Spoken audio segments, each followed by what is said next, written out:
Hello and welcome to another update video. Today we want to take a look at the DXY, the US dollar index, and in the last few updates we talked again and again about the potential that the DXY might even have formed a major swing low or is at least very close to doing so. So we can take a look at the larger time frame here on the DXY weekly.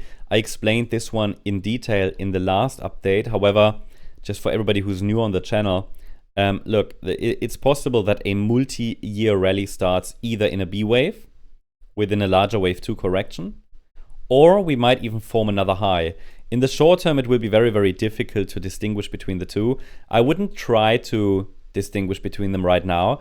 The main question at the moment is if we've already formed a low or not, because we haven't quite reached the 38.2 retracement down there at 95.50. It's very much possible that we get one more final low to wrap this all up. I wouldn't have a problem with that. Yeah, you know, we've really only just reached the fib zone, but it is a pretty much very, very perfect looking ABC structure to the downside, which might get one more low. I have to say, on the micro level, counting this move down, interpreting this move down, leaves a little bit room for interpretation, especially down here, what this is all, right?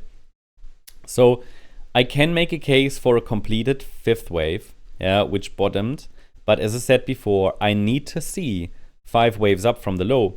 And the only way how I can identify 5 waves up from the low, I can't do it yet. I don't have 5 waves yet. But if we get one more push higher, I can call this move up a 5-wave move in a leading diagonal pattern. That's what the name suggests. It's leading. It might take us higher once more, and then I can call it 5 waves. So the 5-wave move is already a strong indication that the price is going to follow an uptrend, that we're turning around, that we're getting back into an uptrend. But it's not full confirmation. There are always 3 degrees of confirmation. 3 degrees of confirmation from an Elliott wave point of view. We've got wave 1, wave 2, wave 3, wave 4, wave 5. Confirmation number 1. We have 3 waves down in wave 2. Confirmation number 2. So we have 2 levels of confirmation.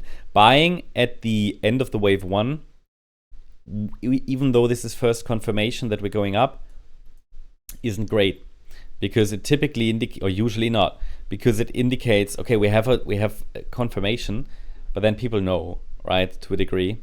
So it's typically the pullback afterwards, that offers a better reward to risk ratio, because the 5-wave move should get corrected anyway. That's part of Elliott wave rules and guidelines.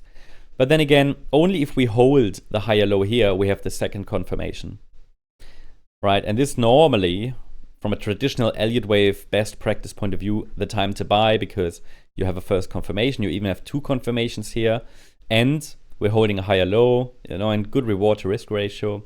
Whether we really hold support, we really only know afterwards. But again, it's not necessarily about knowing, it's about using mathematics, fib levels to identify, possible turning points, identify areas where we know that sentiment starts to shift. In the end, these Fibonacci zones are only mathematical representations of market sentiment. And then when the market moves up and breaks above this high, it's the third confirmation. But again, then we're not much better with regards to reward and risk. We just have more confirmation. And breakouts often fail. So buying after 3 confirmations doesn't really give you the best price. After 2 confirmations, it typically does. Doesn't mean that's right for you. That depends on your psychology, trading system, and so on. Some people just can't buy in pullbacks, right? They can't take the heat. Some people just like to trade breakouts. And you can do anything with Elliott wave. Elliott wave only gives you the market structure. But what I want to highlight is, look, if we get one more high, it's not going to be, we're not going to be certain that we're going to move up.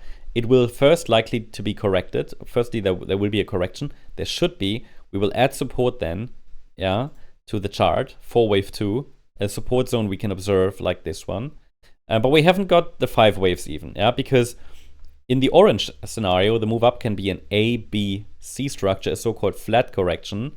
Very likely, actually, even one more high possible, because a C wave in wave 4 can be 5 waves. So it will be the decline afterwards that will tell us whether we form a higher low or not. And there will be a support area that we can observe which will be the pivot between the two. It will be the one that tells us whether it's the white count or the orange one.